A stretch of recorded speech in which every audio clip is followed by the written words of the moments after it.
Una de las cuestiones interesantes que se manejan a través de la prensa, y particularmente estos 3 semanarios que yo dije, era el seguimiento de algunas autoridades. Y el seguimiento de las autoridades, a través del diario, uno puede percibir o puede leer, ¿no?, en los subtextos, la conexión del grupo dirigente que bancaba tal o cual medio de prensa con esa autoridad que llegaba. Y esto se pudo apreciar. En 1931 viene un gobernador que se llama Miranda y que recorre toda esta zona y va de agasajo en agasajo. Es prácticamente un raíz gastronómico y discursivo.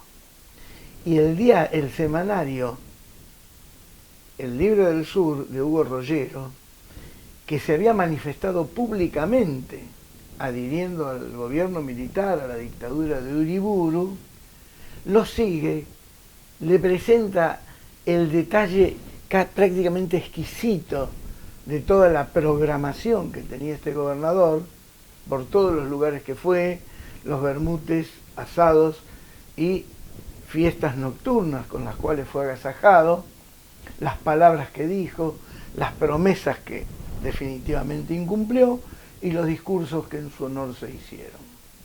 El Esquel, por su parte, hacía una mención prácticamente sintética y como no participando de esas giras, porque evidentemente tampoco estaba demasiado conectado con ese gobernador. A la inversa, en el caso del Esquel, en 1937, donde uno de sus redactores más influyentes es Ángel Vicente Moré, se produce frente al desalojo de la población de Nahuelpan a partir de un grupo de vecinos acomodados, adinerados, interesados en esa tierra, y hay una defensa prácticamente irrestricta por parte del semanario Esquel frente a estas víctimas que terminan desperdigadas por distintos lugares de la zona oeste, de la zona cordillerana y precordillerana. Recordemos, en 1937 se consuma ese atroz desalojo en una época del año que coincidía con pariciones, o sea que perdieron muchísimos animales, todavía continuaban los fríos y las lluvias y algo de nieve, debieron dejar sus casas, porque esta gente, dirigida por los hermanos Nicanor y Lorenzo Amaya, un médico y un abogado que tenían su prestigio en la dirigencia local, ellos lograron que el presidente Justo aboliera, anulara el decreto de creación de la reserva, que estaba a nombre de la comunidad Nahuelpan, y esa tierra fuera cedida durante un tiempo, en forma absolutamente temporal, que podía durar, por supuesto, muchos años, y transformarse en propiedad en algún momento, a estos mismos vecinos y ganaderos que planteaban las peores cosas de los indígenas, la forma de vida, la precaria forma de trabajo, tenían toldos, la suciedad, las enfermedades. Bueno, está demostrado que gran parte de todas esas cuestiones eran difamaciones absolutas. Y en el año 1943 el gobierno militar del general Ramírez, otra dictadura, devuelve a la gente de Nahuelpan, pero de manera parcial, gran parte de las tierras. Y otras se las queda el ejército, que ya tenía una parte donde se encuentra actualmente todavía la zona del regimiento, donde vivía William Roberts o Guillermo Roberts, conocido como Wilmanco, que también por instalación del ejército había sido desalojado. Cuando llega 1950, que son 25 años del diario Esquel, esta empresa realiza una edición especial que termina siendo el primer libro de historia de Esquel que pudimos usar durante mucho tiempo.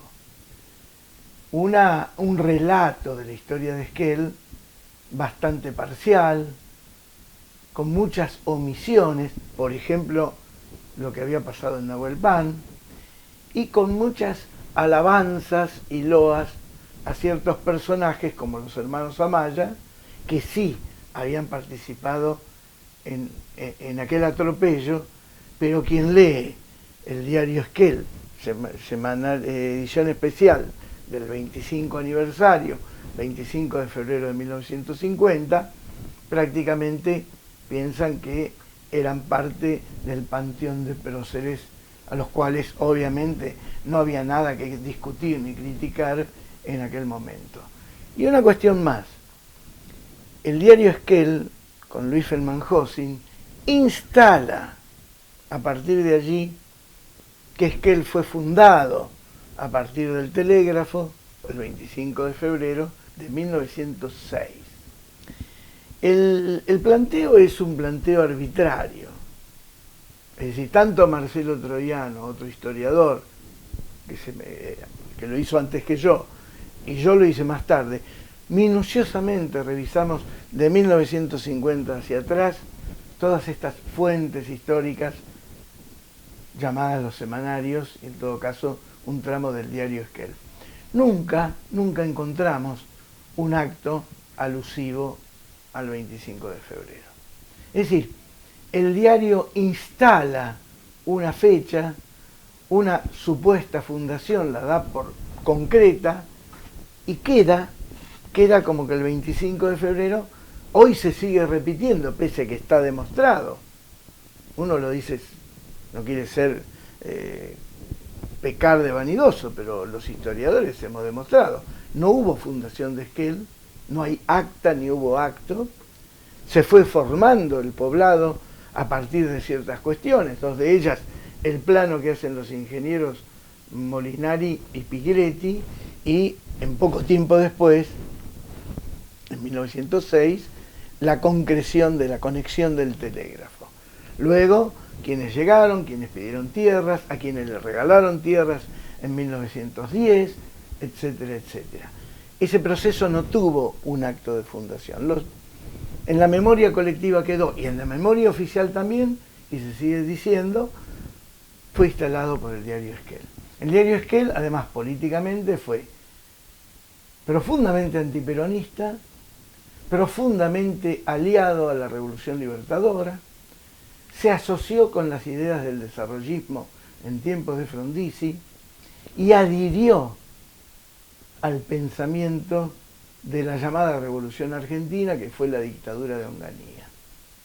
Además, en nombre del desarrollo, y en esto coincidía toda la comunidad de Esquel y Trevelin, el diario Esquel es uno de los primeros promotores, principales promotores, de la concreción del proyecto Futaleufú, la planta de aluminio en Puerto Madryn.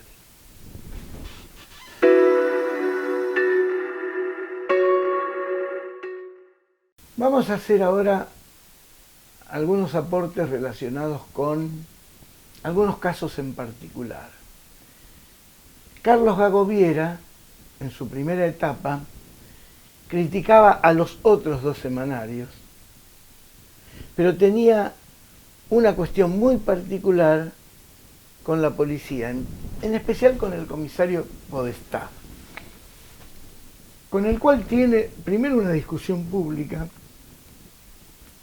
y de esa mala relación un encuentro fatal en uno de los bares céntricos un domingo de mayo, con poca luz, porque no había buena iluminación en ese momento, es 1936, y no hacía mucho frío, no hubo testigos, pero pese a que había mucha gente ahí entre los bares y algunos caminando por el centro, forcejean un arma y Gago Viera es el autor del disparo con el cual muere el comisario Podestá.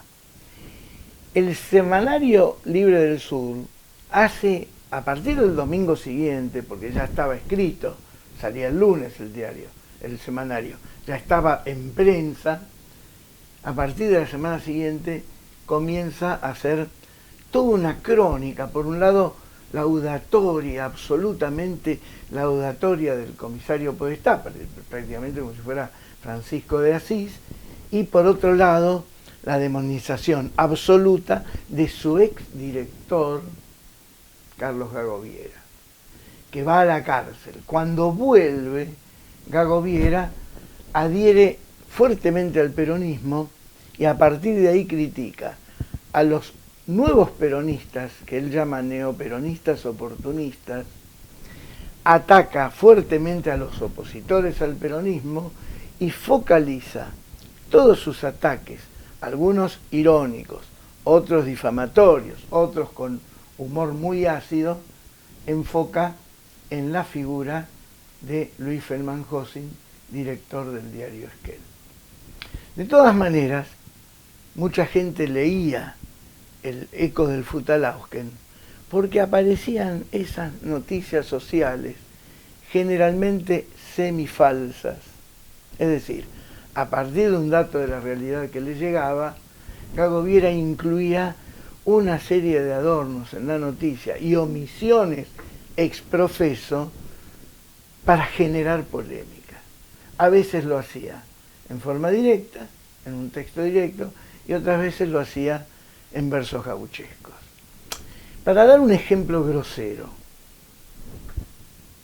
por ejemplo, Gago Viera escribía: conocido docente, muy afecto a la historia, fue visto al caer la tarde en la laguna La Zeta en su vehículo con una señorita que no era ni su esposa ni su hija. Ese tipo de noticia dirigida a alguien en particular era muy común encontrarlo en las páginas de Gago Viera. Les puedo asegurar que leer estos medios como fuente o como objeto de estudio en la hemeroteca es una tarea altamente placentera.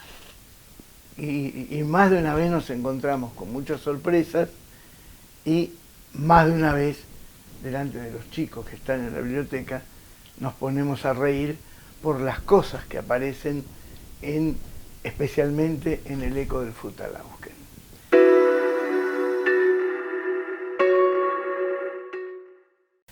Finalmente tengo que decir que hubo más periódicos.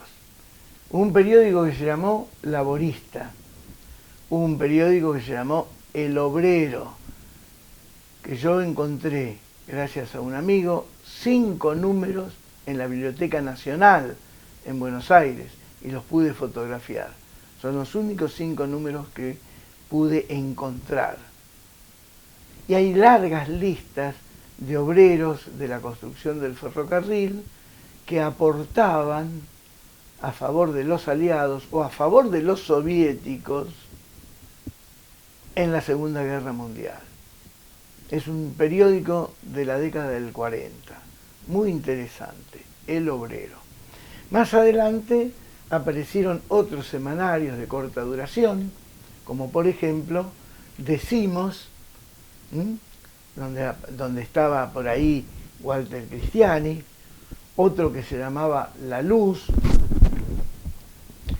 y un periódico muy particular que uno le tiene muchísimo, muchísimo cariño, porque a la gente que lo hizo le tenemos cariño, muy en especial al periodista Osvaldo Bayer, que fue el periódico quincenal, muy pequeño, pero muy denunciador, que merece un programa aparte, que se llamó La Chispa. Bueno, ustedes habrán podido apreciar algunas imágenes.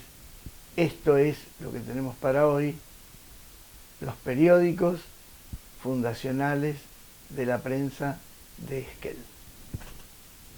Gracias.